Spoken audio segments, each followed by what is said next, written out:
Littleton Board of Health Wednesday, May 26th virtual Zoom meeting. Got a short, well, we'll see.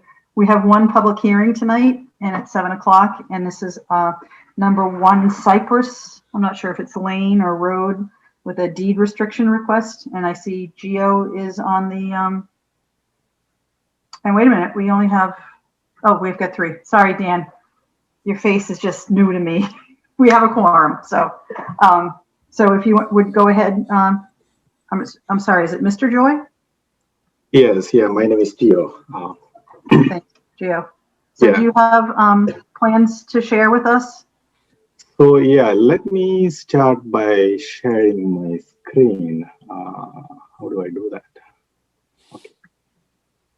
Here we go.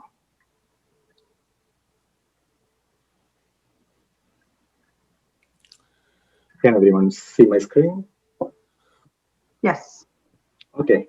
So this is the plan that I have to finish the basement, and it's going to be mainly for the recreation purpose. And if you really see here, I'll be finishing only this side of the stairs. That's going to be one main open area, right? And this is going to be unfinished.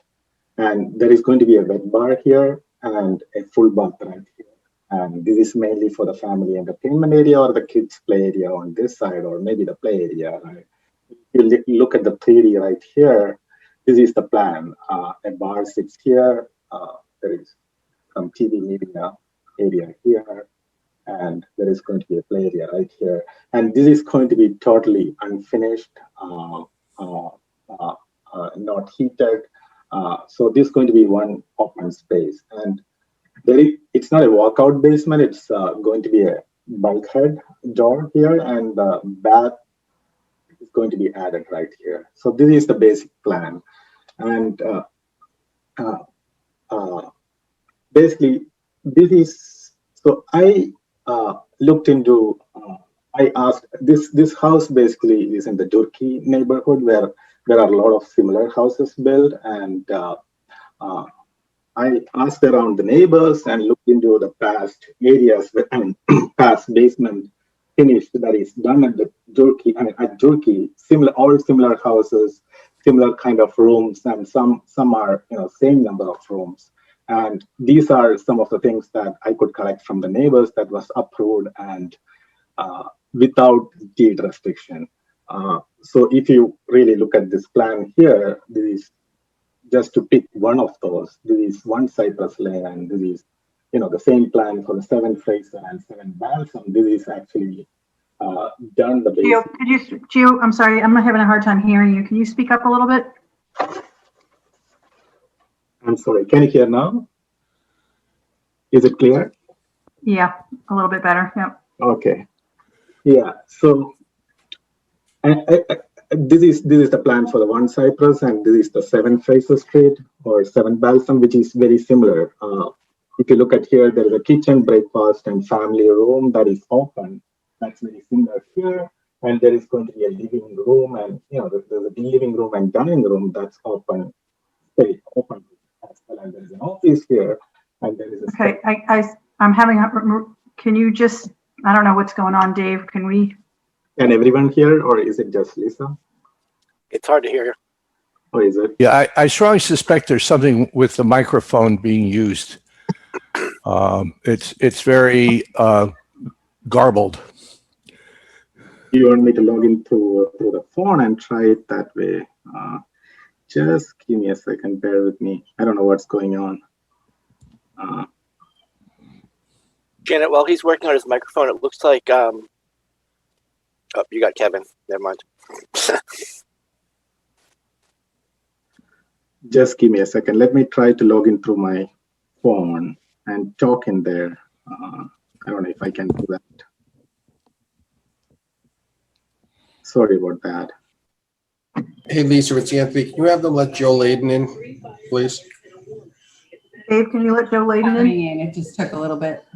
Thank you. Okay, thanks, Janet.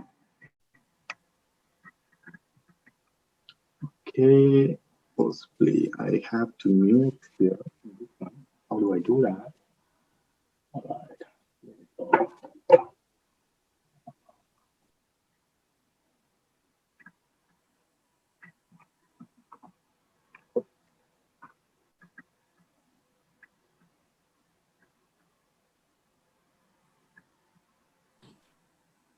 Can you all hear me now? Oh, it's something wrong. Let me mute myself. Is it good now? Yes. Much better. Excellent. Yeah, much Okay. better. Yeah. Okay, that worked. All right, so here is the plan. I was trying to come. Do you want me to start, or was it clear at all what I talked Right, before? yeah, I think we understood this is the plan. Okay, that's good. So basically, this is the plan for the one Cypress. This is my home, and this is a couple of the plans I picked before. And it looked basically very similar, like the open room concept and dining room, living room, garage with an office, and there is a bath in the first floor. And if you go to the next, the second floor, it's like 4-bedroom with a sitting area, right? So one is 7 Fraser. It's actually, we are using the same contractor, so I know how they are doing it. It's like very similar. I can say almost the same layout in the basement, and it was approved without the deed restriction. So one thing I want to ask to the board is there anything in the plan that need to be revised, or some kind of modification that allow me to go ahead and build this, finish this basement without the approval, without the deed restriction, I mean to say? So Gio, I think we need to know how many rooms you have in the house. How many bedrooms do you have? I have 4. And how So many? if you see here, 1, 2, 3, 4. So this is one Cypress Lane. Right, but how many total rooms do you have? Do you have a floor plan for upper and So lower? yeah, so this is the floor plan. Yeah, that's Yeah, this it's is what I not- have on the left side. So Yeah, I I don't know see. how is it. All I see is the basement plan. I don't see the floor plan for your existing home. We need to know how many rooms are in the house. Okay. So maybe I was sharing the wrong. Okay, can you see now? Yep. Is this the? So this is the first floor that I was sharing. Let me move it. So this is my house, and this is the house I was referring to in the neighborhood that was finished without the deed restriction. So you have dining, living as a single room. There is a kitchen, breakfast, family. That has a single big hall area, and there is office space right here. So this was I was referring to. Probably I was sharing the wrong screen. So it's very similar right here. Dining, living, family, breakfast, kitchen, and the study room. Yeah. And 4 bedrooms upstairs. Yes, that's right. So,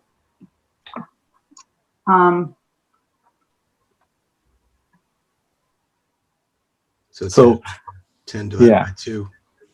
So would you call that 5 rooms upstairs, board? Looks to me like 5, but If I could just interrupt, I wanted to let you know I'm looking at Viewpoint right now, and 7 Fraser does have a deed restriction, August 11th, 2020. Oh, they do? yes. All right. Okay. Thanks, Janet. Okay. So there's 5 bedrooms upstairs, and that the 2 rooms they have with no dividers. It looked like a living room, kitchen, dining room, family room, something like that. Can you go back to the first one? This is the one. Yeah. So 1, 2. Are we calling that 1, 2, 3, 4, 5 rooms, or?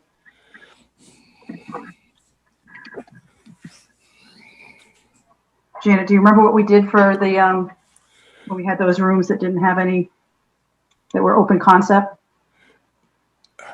I think we have a specific routine for counting rooms. And I believe we've had this discussion before. involving, I think Jim was very helpful in helping us set a standard Yep. for how we count the rooms without being, overly Right. restrictive. And Ed Mullen is on too. Maybe we can promote him as a panelist too. Jim, do you recall, Jim, what we said about those big rooms that have the open concept? So typically when I do these reviews, and I'm the one who mentioned to Mr. Joy that he needed a restriction on this, typically when we look at a floor plan of the house, we look at rooms or room uses. And so on the first floor, what I figured was 5 rooms and then 4 bedrooms on the upstairs. I think the sitting room that maybe looks like another room, I think we wouldn't necessarily consider that a separate room because you go into the master bedroom, I believe, to get into the sitting room. So I think it's like a sitting room suite. So again, these are always, you're trying to use your best judgment on these things and trying to be as fair and equitable as you possibly can. And again, we never doubt how people are going to use their houses. So it's never anything like that. It's just more a matter of trying to interpret these things and these floor plans as fairly and equitably as possible. So, the downstairs, one of the reasons I wanted Mr. Joy to come to the meeting was the downstairs could look like almost 2 rooms to me. One of the things the board had mentioned in their deed restriction policy was if a house had exceeded the number of rooms by 1, we could allow them to put a deed restriction on them. Didn't need to come to the board. With the downstairs and the basement, you had those 2 rooms, kind of the kids area and the rest of the space. When you look at the 3D version of that he provided, it looks like one big entertainment room. So, my thought is, unless the board had a different take, maybe that's just one additional room in the basement. I don't see an issue with the deed restriction. But that's how, so, and why we talk all of this is, Title V talks about how you figure out the number of bedrooms in a house for the design of a septic system. And what it says is in houses that have more than 8 rooms, you add up all the rooms in the house, divide by 2 and round down. And it doesn't count things like unheated storage spaces or hallways or whatnot. So that's why that room counting process is important to this part of the process, just to make sure we're not exceeding the number of rooms / bedrooms for the septic system. Right, and the wall in the basement separating the unfinished from the finished. I would look, as long as it's unfinished, I'd look at that. My interpretation, that would be as basement. Okay. Yep. All right, so we're saying 1 in the first floor, 5 on the main floor. So this is the first floor.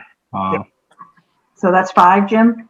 Yeah, so I would interpret that as 5 rooms or room uses, 1 in the basement, and then 4 bedrooms, so 10 rooms total. Okay. Divided by 2, that's 5, and it's a 5-bedroom home. It's a 4-bedroom home. And that's why you'd need the deed restriction. Yep. All right. Does anybody have any questions? I guess not. This is Gino. Hi, Gino. Okay, so I have to go ahead and apply for the deed restriction based on that, right?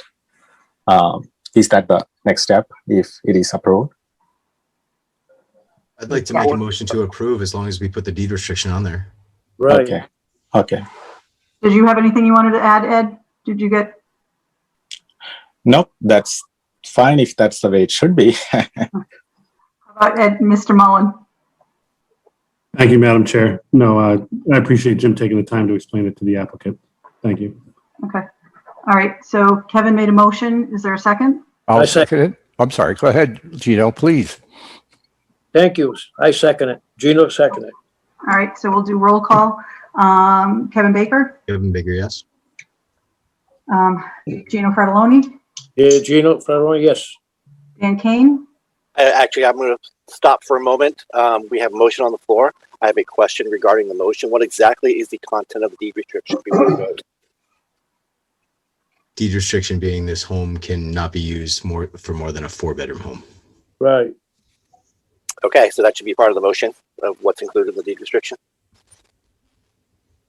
So motion to approve as long as the deed restriction includes it only be used as a 4-bedroom home. That's not 5. So Dan, did you say? With that clarification, Dan Kane, Okay. yes. All right. Mike Zeldin? Mike Selden, yes. And Lisa Flanagan, yes. Okay, all set, Gio. Okay. You talked. Thank you all. Thank you for the time. Yep, okay. Thanks, Jim and Ed, for that.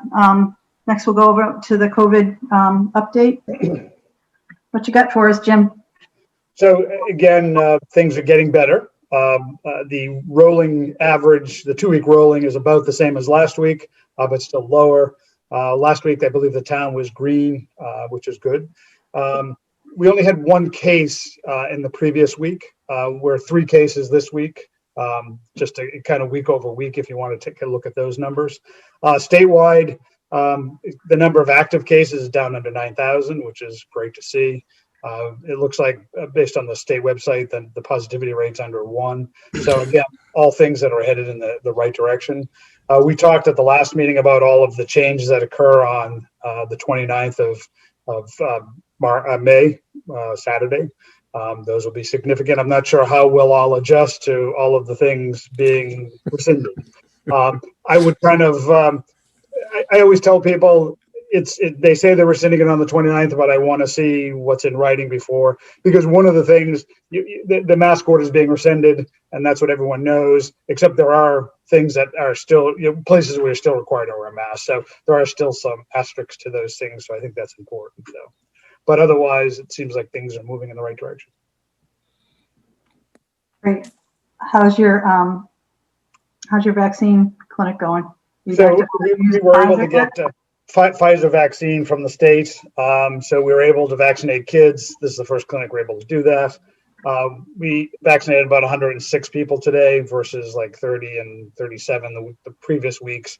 Probably 75% of those were kids. So that was good to see. We've got a couple more appointments scheduled. We're hoping the numbers continue to climb. So we're kind of waiting to see that. Again, we've had just wonderful turnout from volunteers from Littleton and Boxborough and some of the other area towns. So again, these clinics wouldn't run without those volunteers, and we really, truly appreciate them. So. Great. Anybody have any questions for Jim? Thank you, Jim. You're welcome, Gino. Great All job right. on the clinics. How much longer do you think you'll have them, Jim? So right now we've got, again, we're kind of trying to gauge a handful of things. One is demand, most importantly. With the demand we're seeing in the first 2, it was making us really concerned. So we're going to do at least 2 more, see if the number of kids keep coming up. So we've got at least 2 more first dose clinics scheduled. And if we were to stop there by the end of June, we'll have finished all first and second doses. We're kind of concerned about bumping up against the 4th of July and holidays and vacations. So we're kind of watching the next couple of weeks for demand and seeing and then setting appointments based on that. You don't have to offer any incentives, right?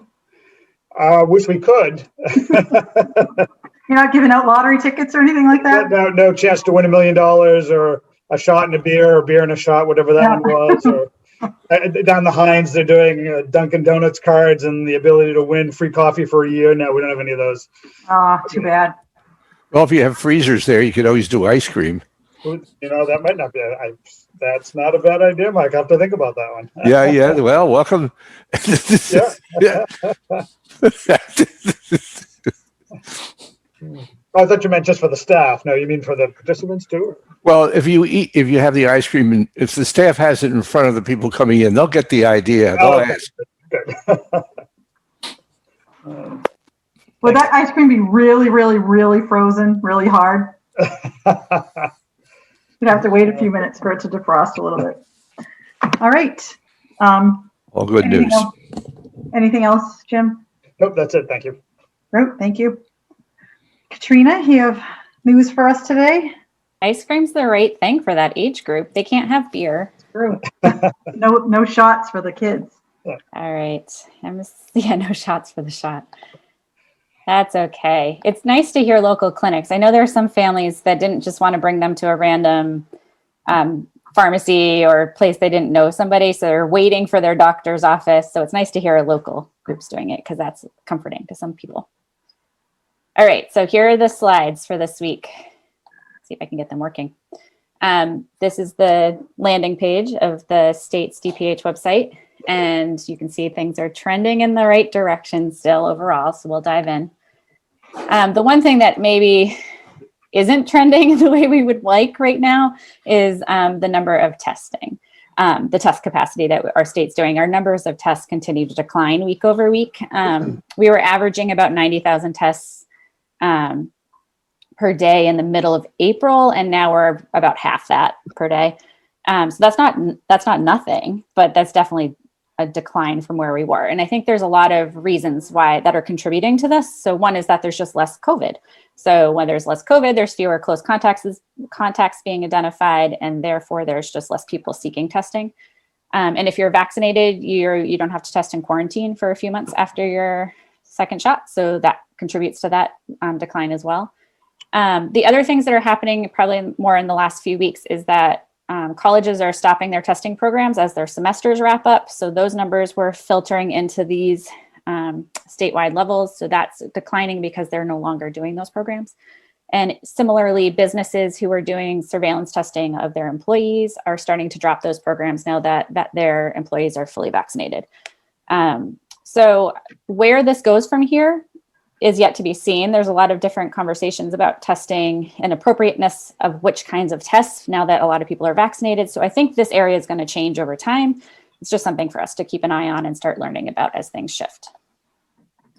When we think about test positivity, so the number of positive tests over the total number of tests conducted, we are down to about 1% this week, just under, which is actually similar to last week. It was 1.1% last week. Test positivity by age group is relatively stable as well. So we're not dropping an entire testing of an age group and that's throwing everything off. So that's pretty good. So here's this, the graph on the right is the 7-day rate of cases has declined to about 350 cases per day. We haven't seen that number since the end of last summer. It was 480 last week, so that's also a big drop week over week. I actually want to draw your attention to this green circle over here, which is the incidence rate per 100,000 for the last 14-day period. The incidence rate for the state is 6.1 per 100,000. So we were very close to that less than 5 number that epidemiologists would really love to see us get under and stay under. And last week it was 8.7, so that was a nice little drop over the last week. And then this is the case rates per 100,000 for the last 2 weeks, so the last 14-day period by age group. And the 10 to 14 still have the highest rate, followed by the 15 to 19-year-olds. But I have to tell you, these have all dropped across the board. And I'm going to show you that right now. When we look at the trends week over week, first the last 6 weeks, we just have had this wonderful period of an exponential decline. So like we have exponential growth, we have exponential decay, and we've just been in that period, and that's been great. And when you have age groups who are vaccinated declining, you also bring along the groups who are not vaccinated or unable to be vaccinated. So the great news is everyone is going in the right direction. Very good, very good. Very good, right. I love seeing that. All those colors. Yeah. Heading down. Like a little rainbow and happiness. So here's the hospitalizations over the last 6-week period. We now have about just over 300 patients in the hospital each day. Last week was over 400, so that's a good jump down. Again, as we have fewer cases, a few weeks later in that lagging indicator, we have fewer hospitalizations. So everything is trending correctly the way we want to see it. Hospital occupancy actually declined last week. It's now about 82% of hospital beds are occupied and 70% of ICU beds. So that's a nice sign as well. And the 7-day average of confirmed deaths remains low. We've been less than 10 for the last 6 weeks. So this is a good sign that we're not having that last indicator. Fortunately, we still are losing some people to COVID, but that is not going in the wrong direction. And of course, one of my favorite things is vaccinations. And today, 3.5 million residents of Massachusetts crossed the fully vaccinated finish line. And that's about half of all of our residents. And if you look at Middlesex County, that's 50% here, a little lower just to the west of us. So we're in this area that's pretty close to 50%. So I'm going to start with last week's Littleton data. that came out from the DPH on Thursday. So last week, Jim was right on the money. It was 11 cases reported for that 2-week period. And compared to the 2 weeks prior to that, which was 30, this was a lovely, significant drop down that we had last Thursday. It was about 60% lower, which is great. So we hit the green, which was amazing. And then when we compare the average daily incidence rate per 100,000 for the 14-day period in all of those areas that we've been tracking, that's our border communities, the surrounding communities, 495 belts that we've identified, and then the county and the state, everything was trending lower, which was awesome. Littleton caught up and trended lower with everyone for a second week in a row. That was another great sign. Littleton's rate last week was 8.1 per 100,000, down from 22 per 100,000 2 weeks prior to that. So that was a great drop, and hoping that's going to continue. And so all of the areas that we track were less than 10 per 100,000. So that's the state's benchmark of what they wanted to see. So we were all in a great direction and hitting that important threshold. And then when we look at testing, testing everywhere is trending down. Littleton finally caught up to everyone else after a couple of rough weeks. Our test positivity, our number of tests were a little lower. Like I just said, we're starting to lose some of those surveillance testing that had been happening in our town among residents in our town. And our cases are lower. So we expected it to go lower. And our test positivity last week was 1.21%, down from 2.88% the 2 weeks prior to that. And test positivity for all areas that we track was less than 1.5%. Massachusetts has done a great job keeping our test positivity low. When we looked at vaccines as of last Thursday's report, we have stellar vaccination rates. So 71% of Littleton residents, of all residents, not just eligible residents, had received at least one dose of which, and then 57% were fully vaccinated. And the state changed up the age group breakdown so we can actually see 12 to 15 and 16 to 19 as an actual unique group.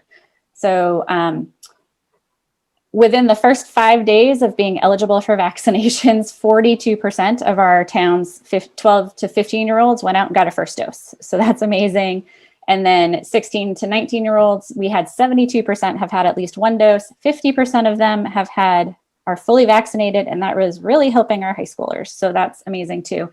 And everywhere else is also very high for all of the other age groups. So this is excellent news. Good job, Littleton. All right, so as Jim mentioned, there was one case last week in Littleton, and it happened to be a school kid.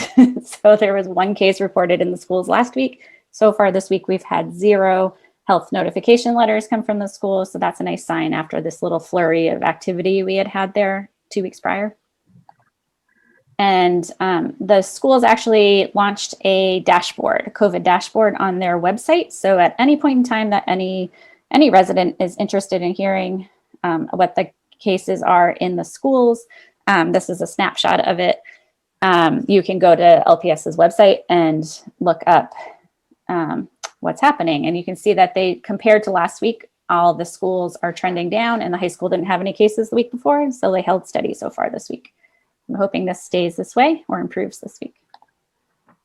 And now we get to the fun stuff. Jim gave us the sneak peek for the last 2-week period, which ended this last Saturday.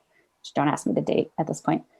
May 26th is today's date. So that would be, what's the 20th, 21st, 22nd. It was May 22nd, so when that period ended. So over that 2-week period, Jim counted 5 cases in Littleton, which means we're in the gray if this holds tomorrow, which is awesome. Compared to 2 weeks ago, we were 16. So that's a substantial drop over a 2-week period. And if we remember that concept of community immunity that I discussed the last couple of weeks, where the more people that are vaccinated, the more like roadblocks we put up for the virus. And once we get our cases low enough, it's hard for the outbreaks to start again. So hopefully this makes, with only 5 cases in town who might be connecting to other people, this really throws up a lot of roadblocks, and we see this number stay here or decline over the next few weeks, even with things opening up. So it'll be interesting to see how this goes in the next couple of weeks. So the other thing, I know I've had a lot of parents ask me this question, so I just want to go over COVID in kids for a little bit. So a lot of parents have questions about what do I do with my unvaccinated kids who aren't eligible for vaccinations in my family where we're vaccinated and kids aren't vaccinated. How do I handle this? And there is a lot of worry because we've heard about long COVID and severe disease in these age groups a lot of things were worrisome at the same time.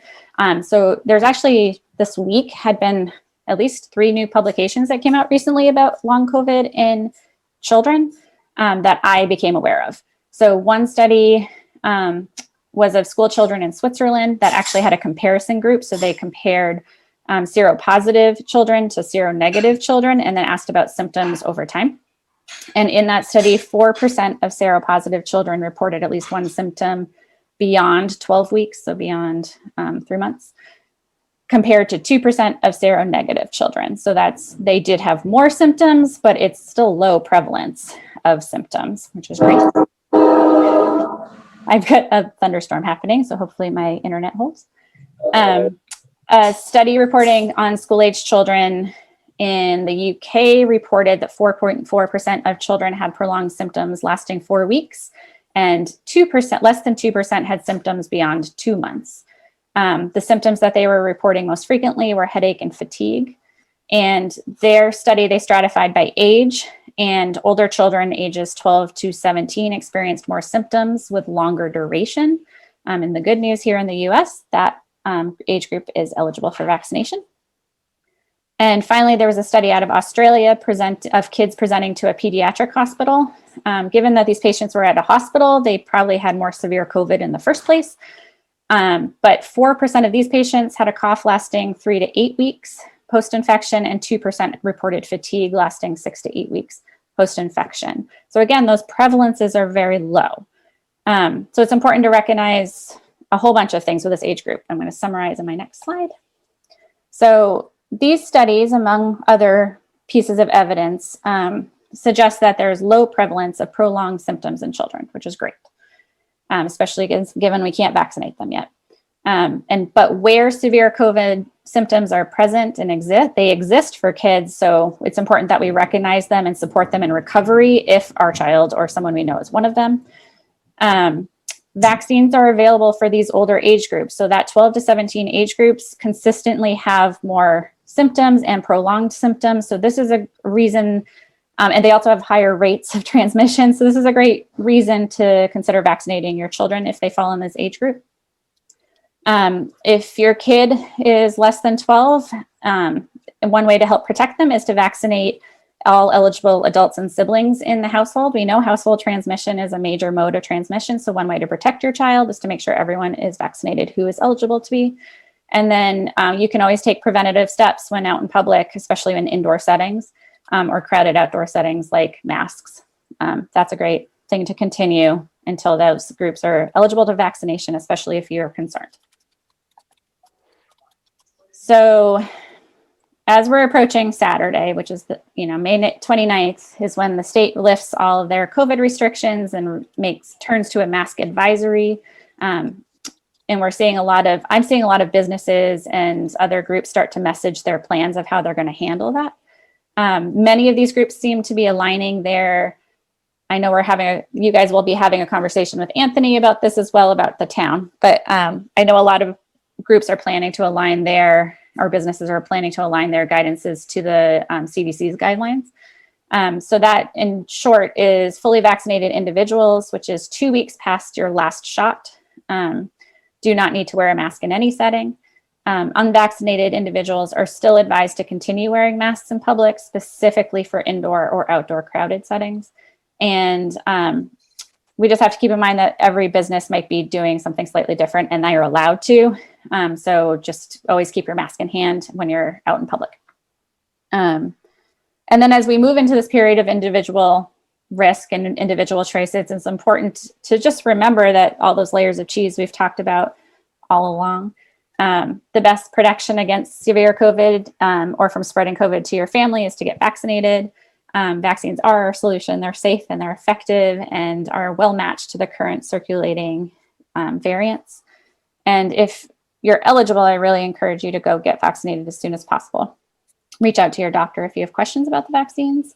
And it is still possible to get COVID if you've been vaccinated. It's just less likely to spread and you're less likely to have severe COVID.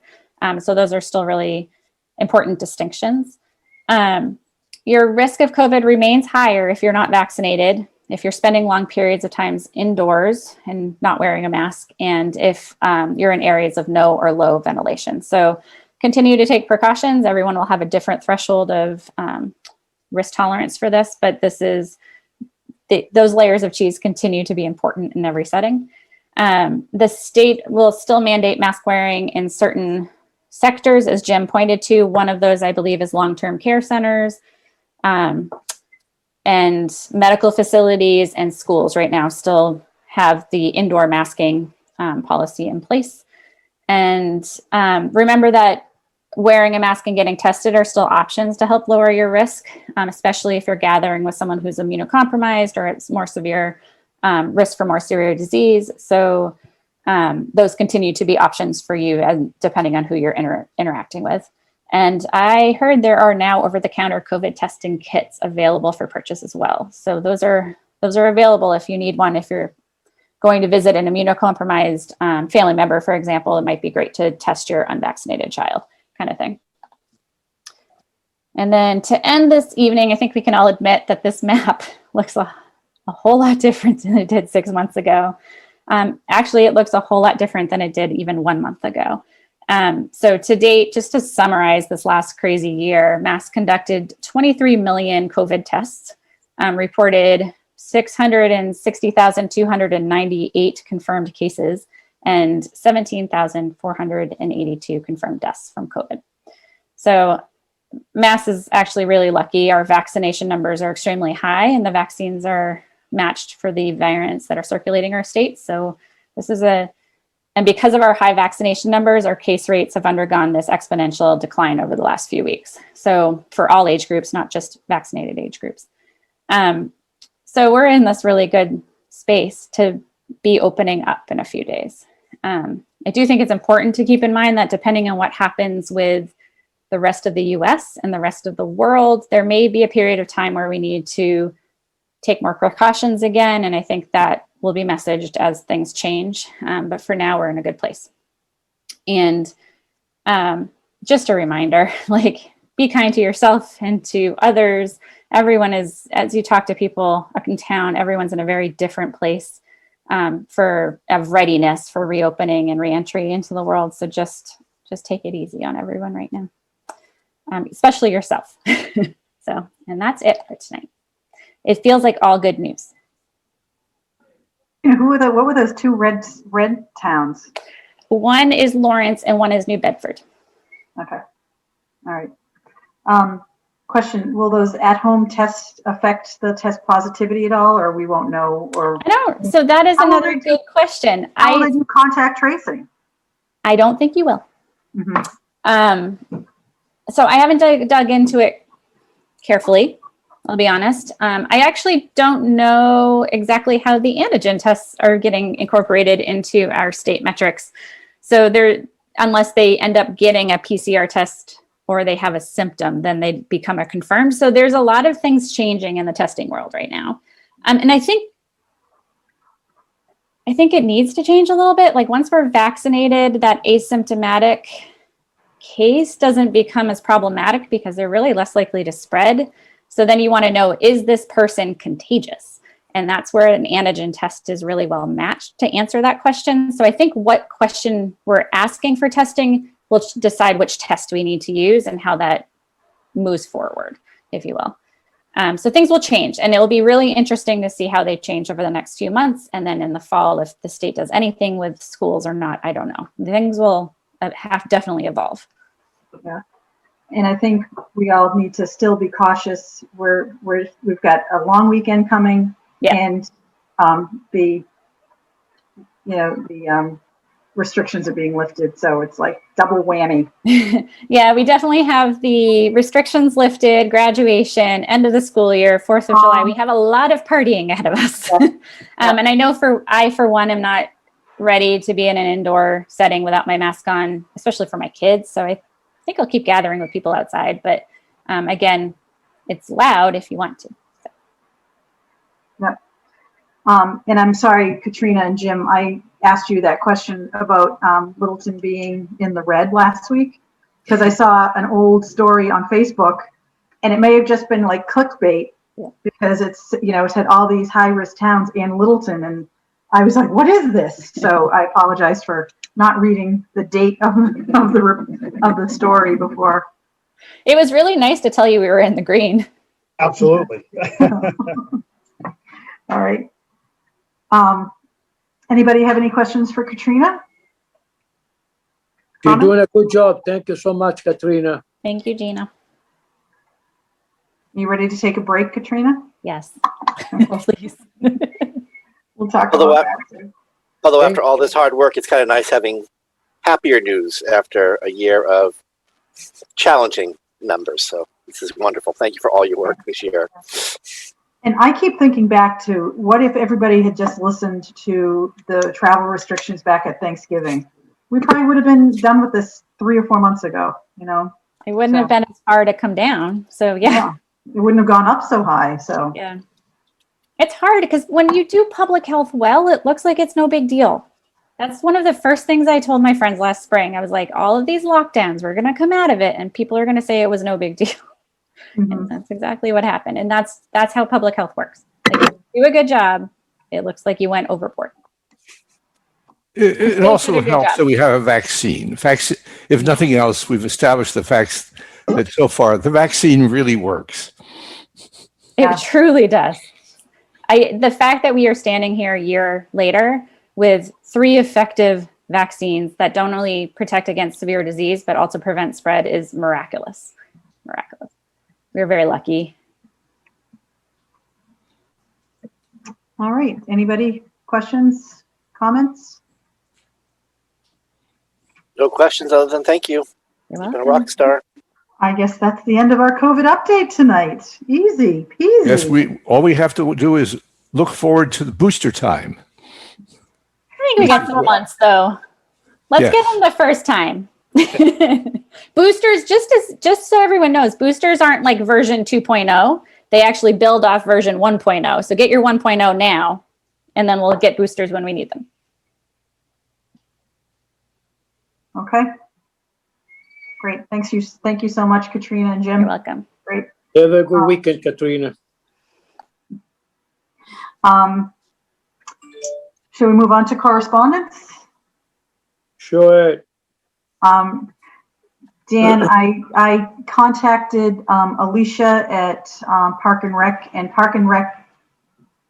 I'm sorry, there's all kinds of noises, thunder and lightning. Park and Rec's not responsible for porta potties at the trailheads, and I called them, left a message for Conscom, but talking to people and thinking about it, I don't recall ever seeing any even at trailheads. So correct me if I'm wrong, if anybody else has seen them, but I'll still wait. I'll still try and get in touch with them. As the only one I can remember seeing is at the trailhead for Prouty, which is really part of the community farm. But so I can't think of any place else either. Yeah, so. they're saying like at Bay Park, that they have one, and that kind of incorporates Prouty and Bay Park, and I don't know, maybe the farm. So, anybody else get correspondence at all this week? No, only for the bank. They want me to pay the bills. Get on that, Gino. I guess we have mosquito control projects. Lisa, does a communication from the Board of Health from the state matter? I mean, an email came in late this afternoon announcing an opening of the grant program. I think Jim probably got it as well. If you guys want to talk about that. No, I just want to mention it. I didn't receive it. I didn't receive it either. I don't think it comes, I don't know how, I've been getting them regularly. So this one came in today. It just, this is mainly for Jim because it came in at 5:54. It says dear public health colleagues, a request for response and RFR for the Public Health Excellent Grant Program for Shared Services was reopened on May 26, 2021. And if you go and open it up, I'll just summarize it. It's aimed specifically at supporting and encouraging cooperative activities among boards of health, such as the Neshoba operation. So I thought that Jim probably got that as well, somewhere in his vast and growing database. Can you elaborate at all, Jim? So what happened was, and I did see that, but I was just coming out of clinic at that point in time. So when the state opened up the original Public Health Excellent Grant, they had $10 million to loan out, or to send out, I should say. They sent out the notice for groups to apply. They were going to issue 30 grants of up to $300,000. They issued 29 of them. Not all of them were at $300,000, so they had extra money. They took this extra money that they had left over and they put it out again for people to apply for those grants.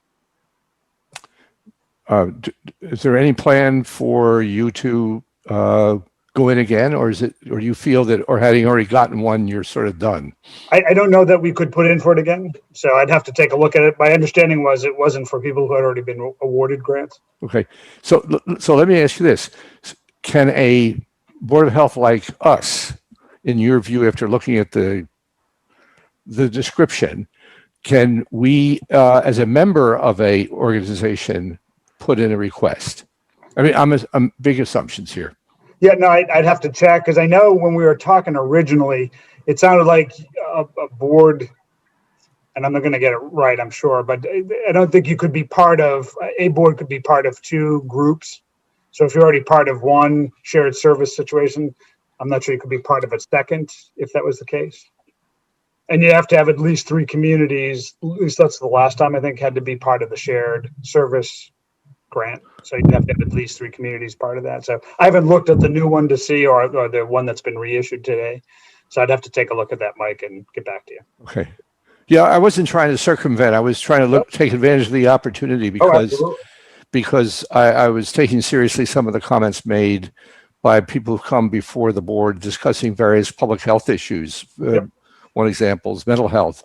And I thought that there are communities around us who are part of the association who may want to focus on this. I mean, I'm not trying to sell anything. It's an example. And whether or not something that's focused and specialized as that would be worthwhile to do jointly, maybe have a chance. That's all I'm just checking in. So when you get a chance, among everything else, let us know. Sure, absolutely. Thanks. Yep.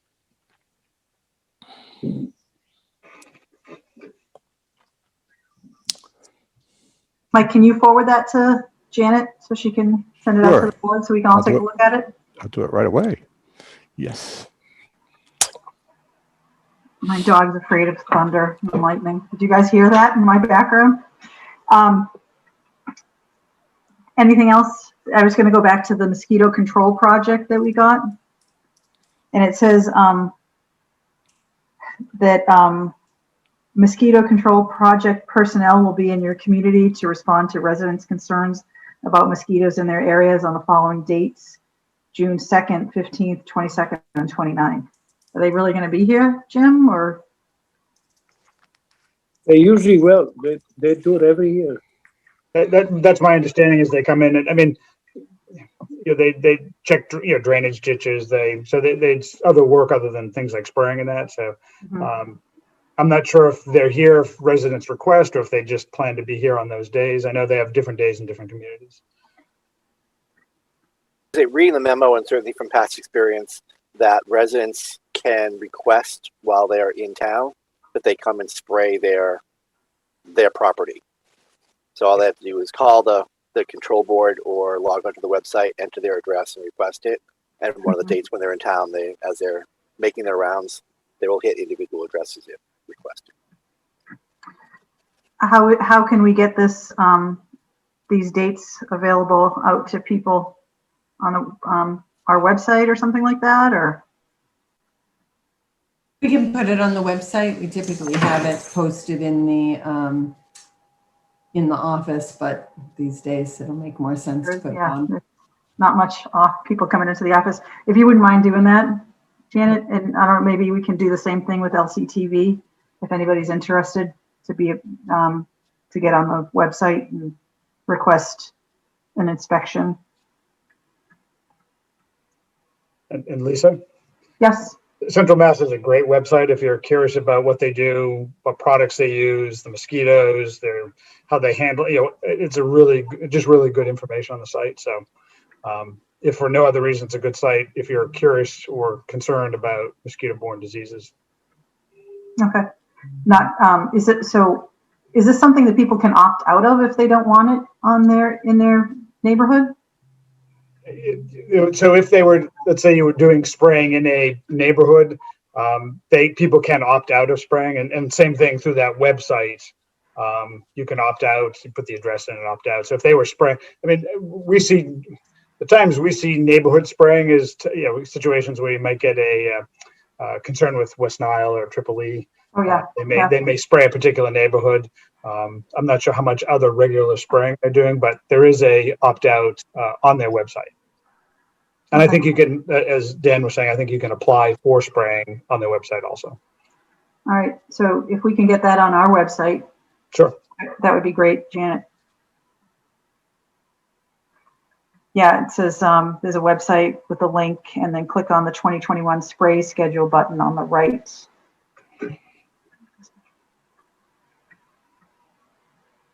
Okay. And Janet, the accounts payable bill, do we need to talk about that at all? Now the town elections are complete and it's time again for. I'm sorry. Okay, I was just reading it. Votes right now, the board had voted to allow Lisa to, or the chair to sign for any expenses under a certain amount. So for office supplies and what have you. So we just vote for this current year since you're the new chair again. So we need a motion. Is that the idea? Yes, please. All right, can we get a motion to allow the chair to sign for accounts payable bills? I make a motion that the chair has, that the chair has the possibility to sign. Okay. Is that it? Second. All right, thanks. We'll do a roll call. Kevin Baker, Kevin Baker, yes. Una Fratelloni, Yes. Dan Kane, Dan Kane, yes. Mike Selden, Mike Selden, yes. Lisa Flanagan, yes. All right, moving right along. No other correspondence before we move on, right? All right, member comments. I've got a couple. Remember the Sorelli testing site that Andrea Poulin came? Yeah. So they have used all their tests up and they're done. So that was their goal, I think, to use all those. So, and then my next question or comment, I guess, was for Anthony and Joe about in-person meetings with and the Zoom. So, why don't you Thanks, guys? Lisa. Yep, thank you. Sure. So, excuse me.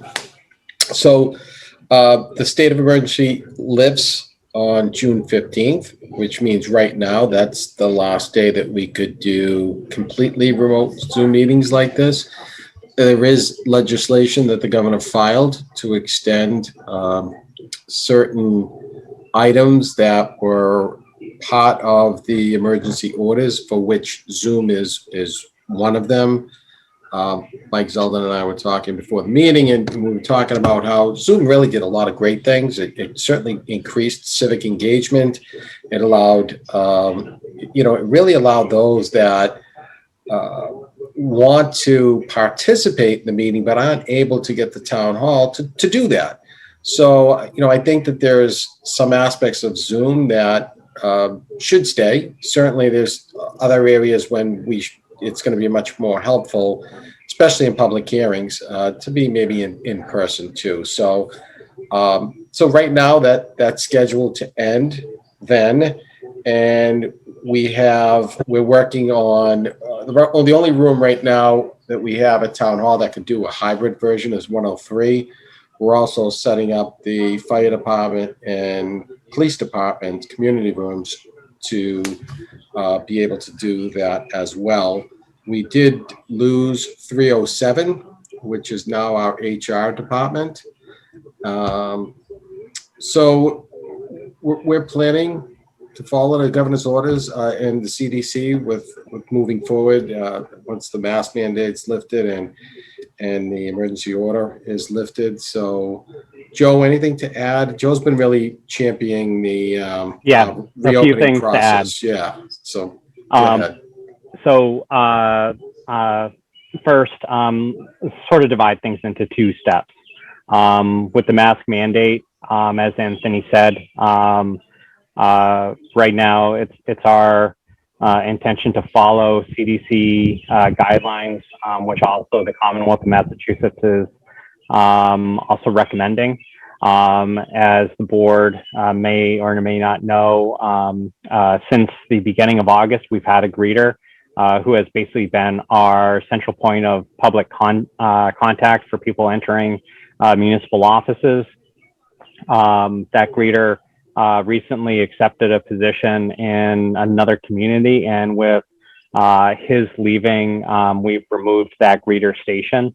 Our experience has been really that I think a lot of Littleton residents have found that we provide excellent service remotely through the town's website, through email, through Zoom communications. And you know that when you look at the amount of people that really physically come to the building, the majority actually come up to Janet's office. But it's not been a lot of people that has caused any real concerns or issues within Town Hall. And we just completed, last week was our first week without the greeter at the entrance. And basically we've had no issues. The fact that when COVID first hit and we got a lot of resources out online on how to pay bills, how to handle transactions, I think really got people used to taking care of those things. What come Tuesday when employees are at Town Hall, we still have all the PPP installed. We're still maintaining the plexiglass. We're still encouraging people to be respectful of people's distances and proximity. Reminding people that, hey, not only for people who did not get COVID, a lot of people didn't get colds. They didn't get sick. It was sort of like a good year from that perspective, and how adhering to safety recommendations and guidelines really can keep us all safe. So I think what we've been experiencing since we opened Town Hall back up back beginning of August, we're in a great situation to welcome people back to Town Hall and without masks, as well. And, we're still going to be recommending that those who are not considered vaccinated, that even if they've gotten their second shot but haven't had the 2 weeks, that they follow the state guidance and CDC guidance. I'm meeting with the department heads for Park and Rec, Council on Aging, and Library to start talking about programming of space. We know that there's a lot of demands by the community as far as opening up Town Hall as it had been used prior to COVID-19. That includes programming of some of our space for various children's programs. So we've started those discussions to really work together to identify how we can do things in a safe manner. And also as Anthony said, regarding in-person meetings, yes, we have the June 15th. However, Diane Corey, Mark Corey, and I have been meeting to sort of talk about what in-person meetings will look like.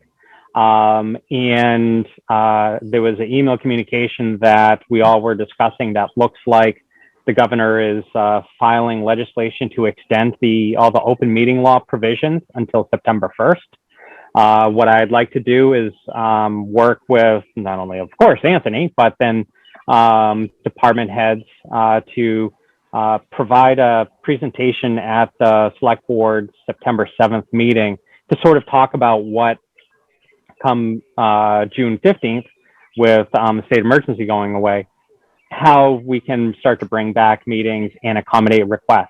Anthony's totally right. We do not have space we did a year and a half ago. We also have, besides 307 not being available, we have space constraints. The Cooper room on the lower level of the library, that's basically used for overflow storage because we have a library project that is starting to receive goods and they need to store things someplace. They can't store it in the middle of the aisles where books are currently. So that room's not going to be available.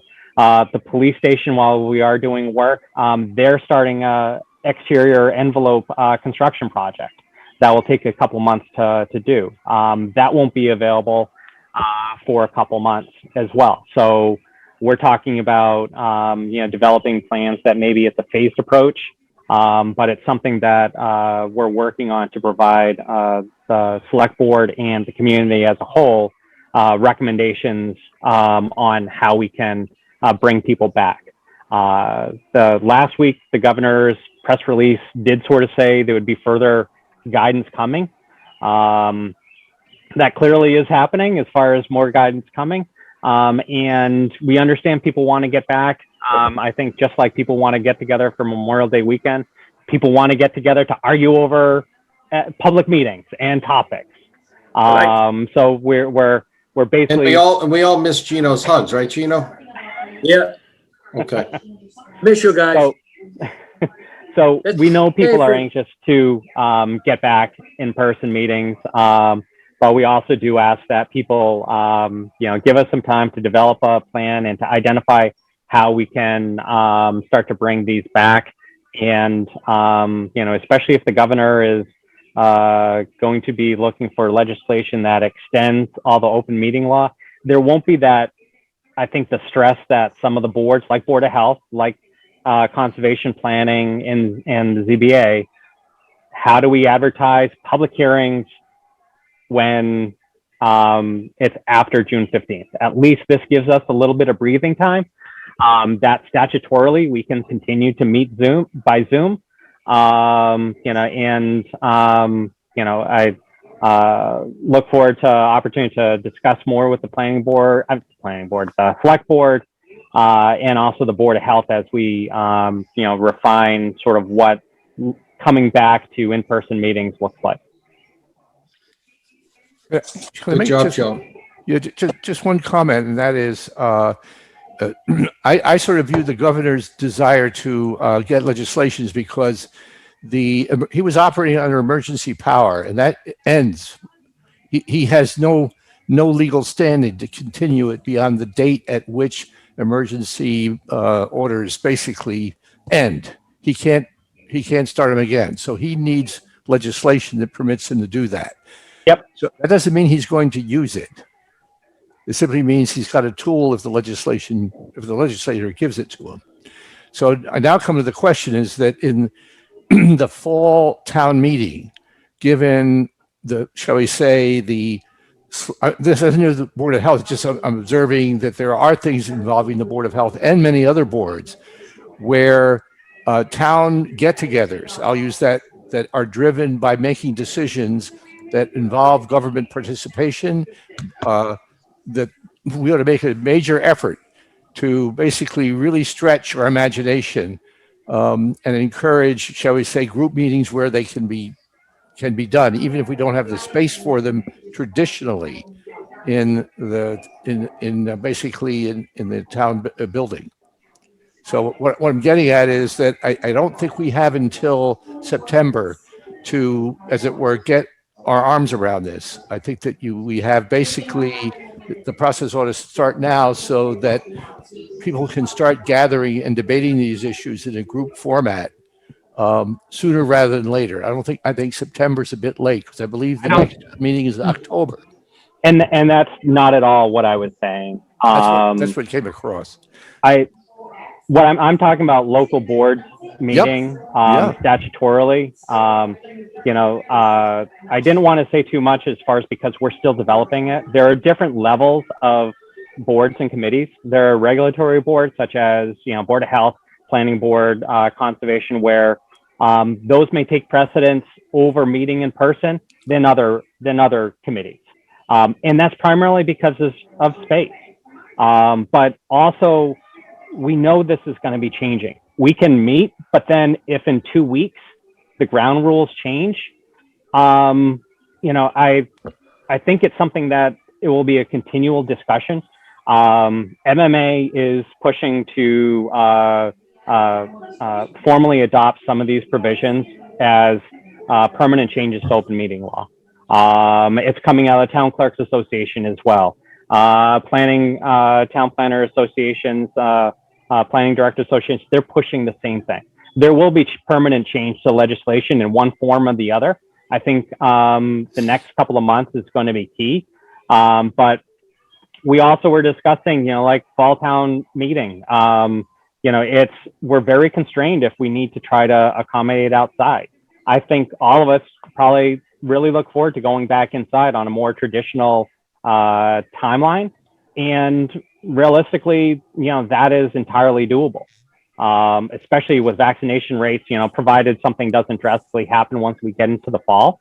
But one of the things that, we're working on is that through this period, we've also granted a higher and more significant level of resident access to public processes that has been great for everyone to see with a huge amount of transparency, the operation of local government.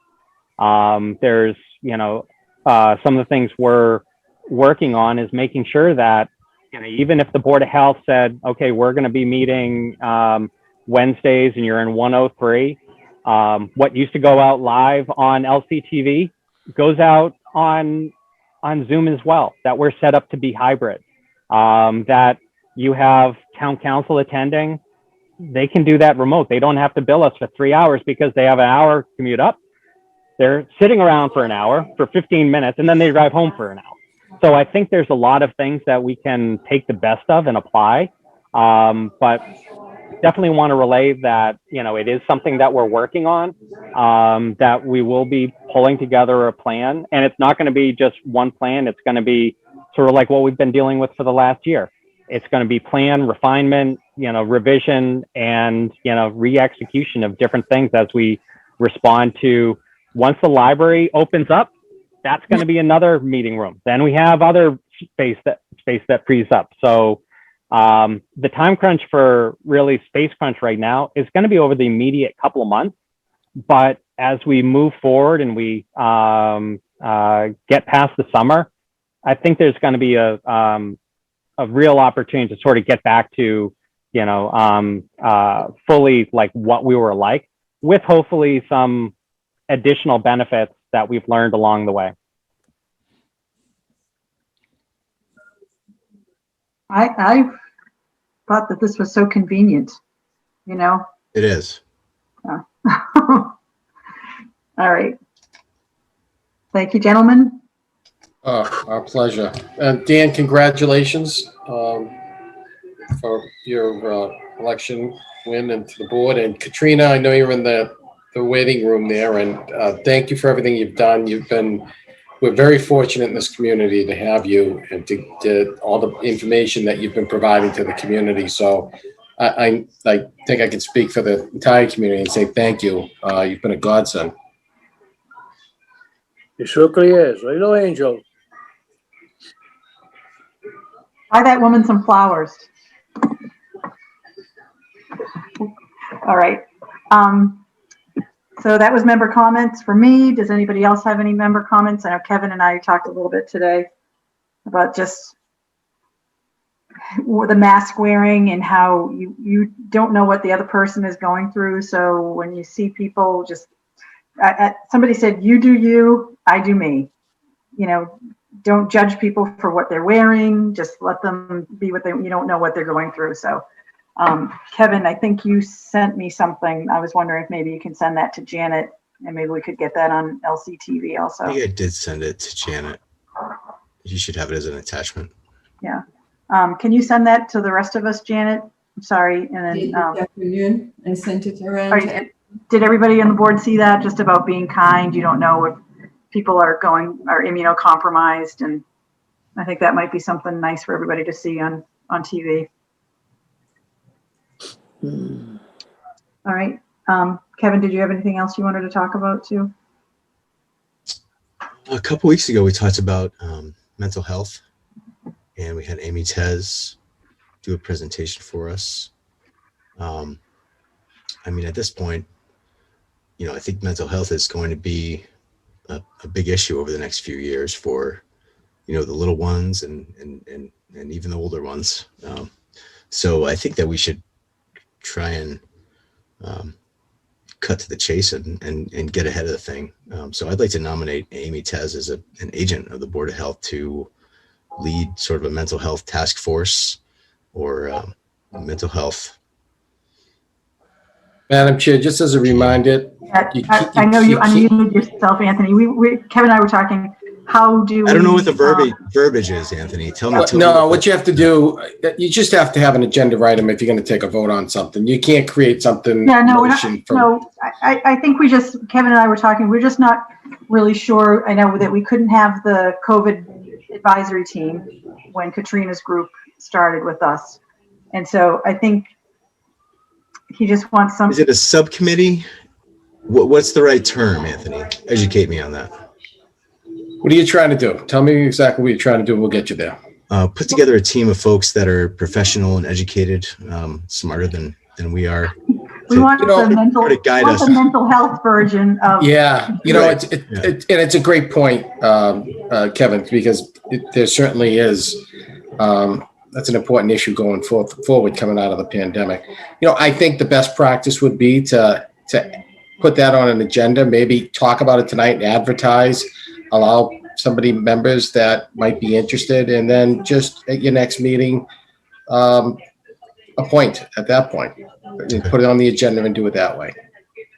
Yeah, not all of us are in agreement that it's time yet to have what's being described, because I think we're starting to run the business with COVID was completely different. We were being guided at the time. I just want to point out there's some big differences. At the time of COVID, good, bad, or indifferent, we had the CDC and the state providing leadership as they should in providing information and focus. I think the topic that is being discussed may be statewide, but there are other resources that other, shall we say, a particular kind of professional is needed in the area of public health in regard to mental health. It's a completely different enough operation, a different enough, shall we say, area, both clinically and from a public health point of view, that it needs basically thinking of it on its own terms.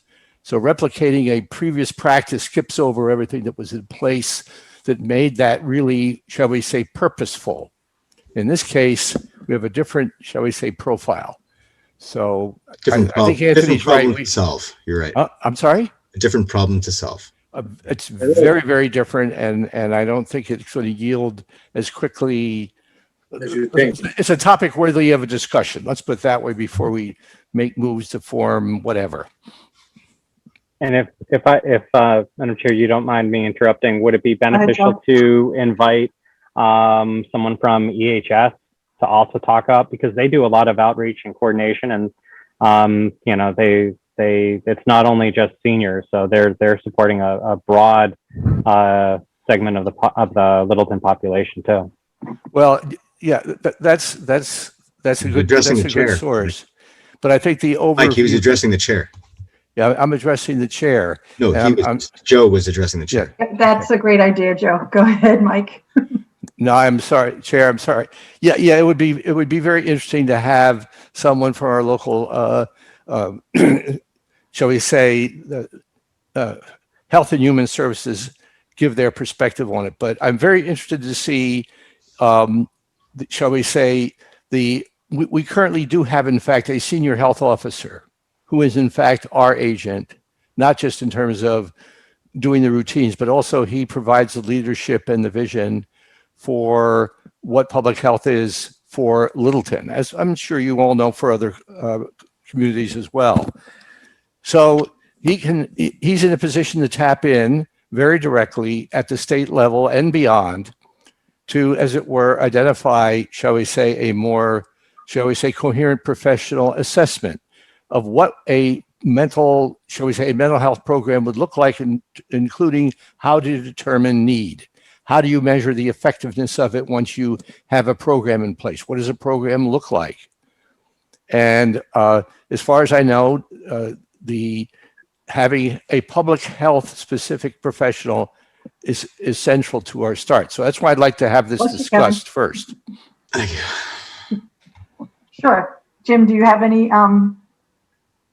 background or any information on mental health through the state and what you can offer or help us with? So I think at a previous meeting, we had mentioned that in the past, we've tried to have, at one point we actually had a social worker for a short period of time until she took another job. And it's kind of challenging, or it has been challenging for us to provide that, let's say we have an individual and 16 communities. Sometimes the issues that we're addressing are so time consuming that one person seems a drop in the bucket. So we really haven't been that involved, except to the extent that when a public health nurse is out addressing some other issue, she may call in human service type or social service type folks to help out. So we've never had, to my knowledge, kind of a systematic mental health program. And Mike, thank you, but I think you give me way too much credit for our ability to put something like that together. I was fascinated with the presentation at the last meeting of the depths of that. Certainly welcome to sit in on a committee on that. I don't know of any specific mental health component through public health at this point, but that just may be because we haven't had that as a component.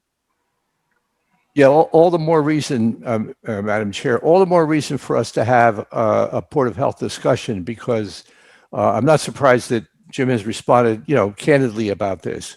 But there is an issue that was reflected in the fact that it's very easy to present very clear issues at a national level, because almost 99% of the data shown to us had to do with national data. That's what we saw the last time, and that's what you're going to see. Getting getting information, not just for our town, but the towns around us, is definitely an art form. Mm-hmm.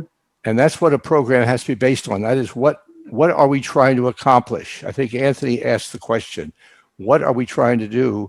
And I think that our motives are probably right.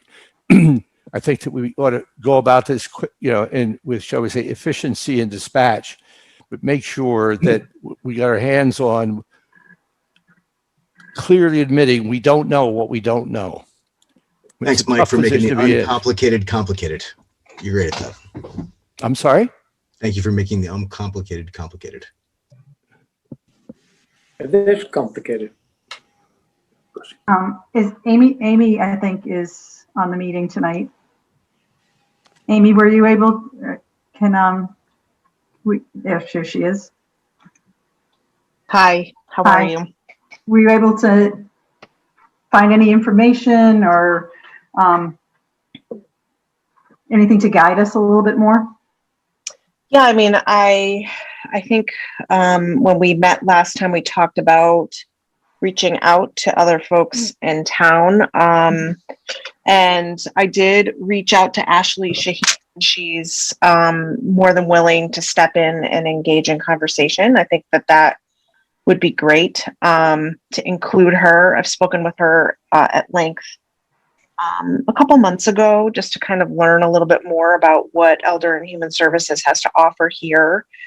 And there's also, I've been reaching out to other mental health professionals that live in town to see if they'd be willing to step in and offer feedback or information to us. So,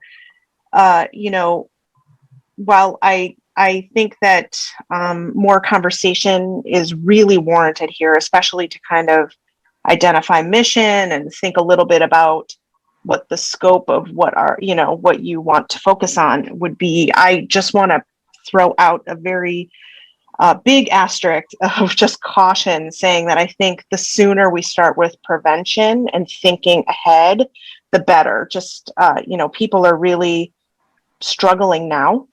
And I think that the services will be less and less accessible as people, as clinicians fill up and programs fill up. So I just want to throw that out there as well. Okay. All right. Any other comments on the topic of, well, I guess we'll just add this, keep on adding discussions to our. Should it be a public hearing for next agenda?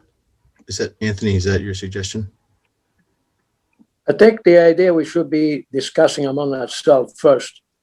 You have to realize that anybody who's going to volunteer, it's going to be very hard a professional to volunteer like we do, volunteer for nothing.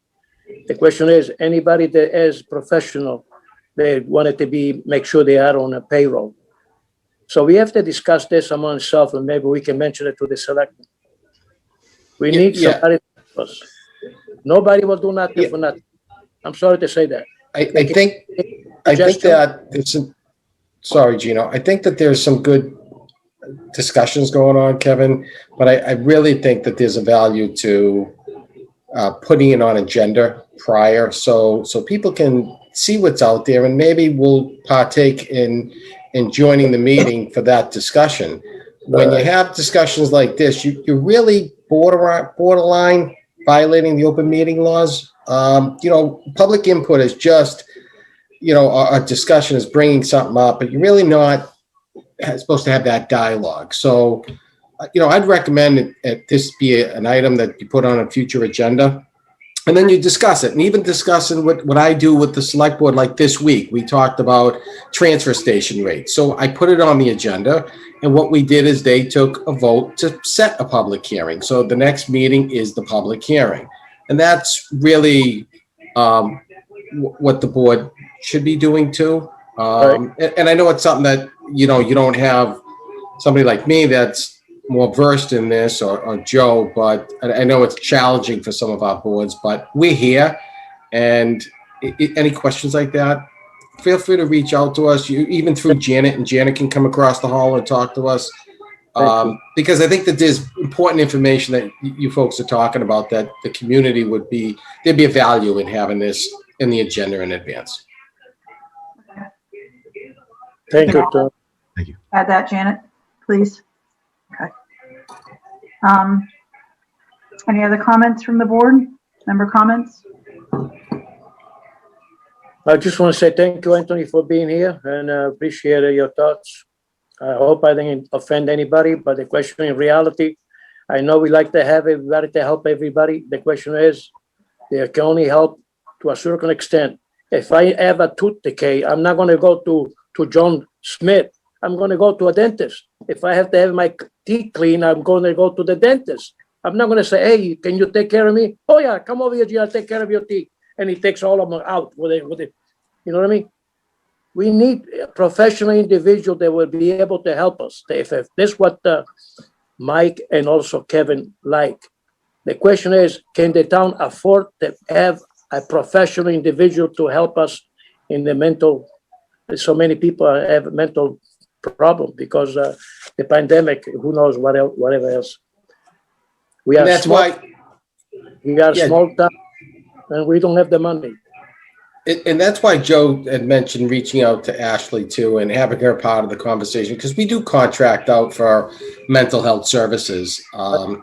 So it's worthy of inviting Ashley to attend the next meeting, and I'm sure she'll be glad to attend and discuss this. That's what we got to do. Have somebody to come and we can discuss. Thank you so much, Anthony. All right. No other member comments? I think we said all. Madam Chair, Sure, Dan.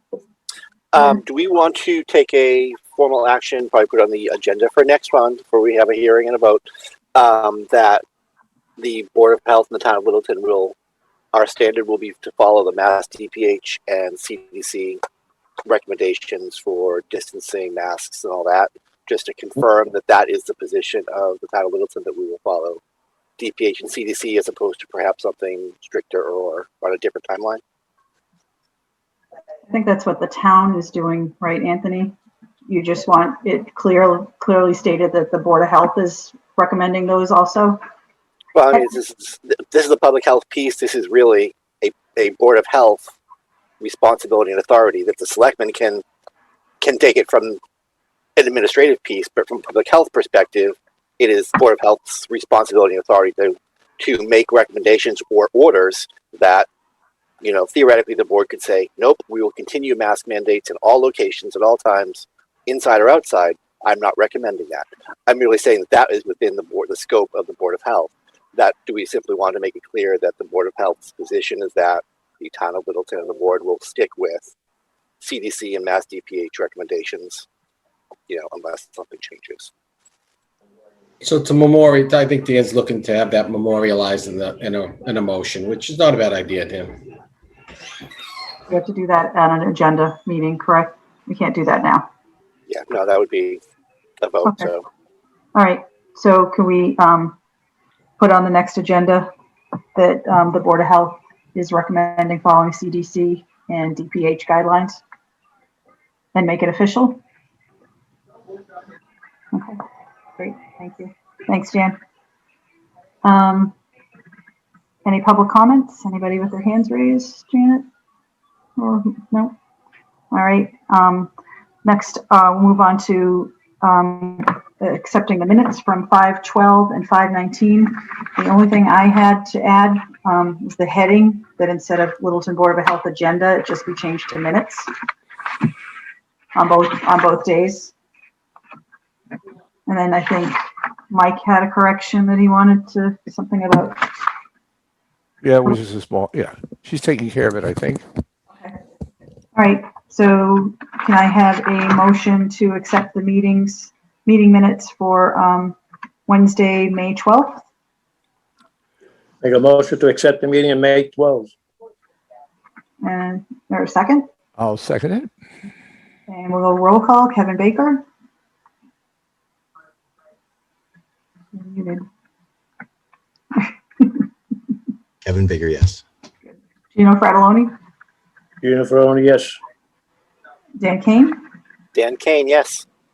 Mike Zeldin. Mike Sheldon, yes. And Lisa Flanagan, yes. And a motion to accept the meeting's minutes for Wednesday, May 19th. Make a motion to accept the minutes for May 19 as written and corrected. Thanks, Mike. Is there a second? I'll second. Thanks, Dan. So do by roll call, Kevin Baker, Kevin Baker, yes. Gino Fratelloni, Gino Ferroni, yes. Dan Kane, Dan Kane, yes. Mike Zeldin. Mike Sheldon, yes. Great. Lisa Flanagan, yes. So all set. We're all set. We're all set up with our all caught up. Yes, we're all caught up. What do we think about next meeting? So what is next meeting, Janet? Just a COVID update? Yes, no, nothing else, just Public COVID. hearings? Okay. What do you guys think?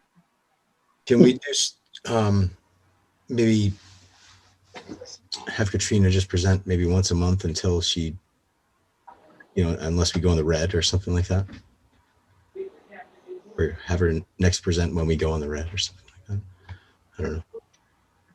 Or what about just Jim? Yeah. Unless we go in the red, unless there's some kind of craziness that happens. That's a good idea. Is that all right with you, Jim? Yep, that works for me. I'll miss Karina's stuff, but she's really done a yeoman's amount of work there, so. I know. All on a volunteer salary too. I was going to say, Gina was talking about paid professionals. We have a world-class, epidemiologist who's donated a year of her time to us. That we are blessed. So there are plenty of professionals who share their knowledge and expertise for the betterment of their community without pay. So. And I appreciate that. I appreciate the question is we have to discuss it and make sure somebody is able to come and talk to us. And then they say, I'm able to volunteer to help out. That is the thing. Yeah. Okay. Is Katrina still here? Katrina left. I'm here. Did you hear what we were talking about? I did. I get a break. You got a break. As long as the rates stay fine. Will you be, do you think you'll continue to present to school committee? And So the school committee has asked me to, well, I won't be able to do their next meeting because it conflicts with the library trustee meeting. So there's one more meeting, I believe, for them. And then Matt Hunt will talk to their board about the fall and how that will work as they do the next year's school year. And so I guess I need to still pay attention to what's going on. I figured you would anyway. It'll be nice not to be under a time crunch when the state delays downloading data. That's for sure. Yeah. The other, so I don't know where the school committee is meeting. I think they meet next Thursday and the third Thursday of June. So that would be my next two. If whatever happens in this interim period between Board of Health and school committee, if there's some alignment so that I'm doing one presentation a week, that would be amazing. So you guys would actually follow school committee's updates in that sense because of when the state releases the town level data. They do that on Thursdays. So it's better for you to, so we would, if you came to us, it would be like the Wednesday after the school committee meeting? Committee, yeah. Okay. All right. I guess what we were saying is that, Jim is, we're single digits now. If we can keep this way, cross your fingers. Maybe, yeah, I know. It will be interesting to see what happens over the next couple of weeks as things reopen. I'm very thankful for Jim. He gives us an update every week, anyway, just behind the scenes. So that would be useful too. All right. Great job. Hey, Katrina, I just want to let you know I got an urgent call from one of my pals who happens to be working in India. And he asked me for a recommendation for a good American epidemiologist who was not connected with the usual crowd. And I said, I don't know anyone. So I hope you understand that was a sparing activity. I appreciate that. I mean, you want to talk about bad data? You spend your life basically doing forensic epidemiology. Anyway, thanks a lot. Thanks a lot, Katrina. It's been fun. You've been great, Katrina. I honestly hope you don't need me anymore. That's my goal. All right. All right. Thank you very much. Just give me a week update. There's actually not enough words to say thank you, really. So, but we'll just say thank you. I'm glad there's been value. All right. At that time. So, all right. Next meeting, gentlemen, when would you like to do this? Do you want to go back to the 2nd and 4th? Shall we meet again next Tuesday or should we meet on the 9th? You mean Wednesday?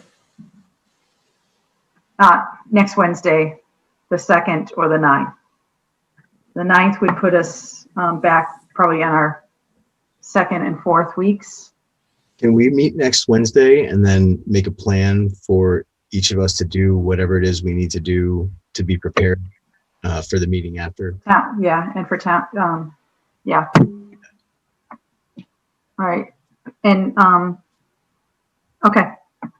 June 2nd? We'll meet on the 2nd, yes. And we'll be getting some homework. Yeah, homework. All right.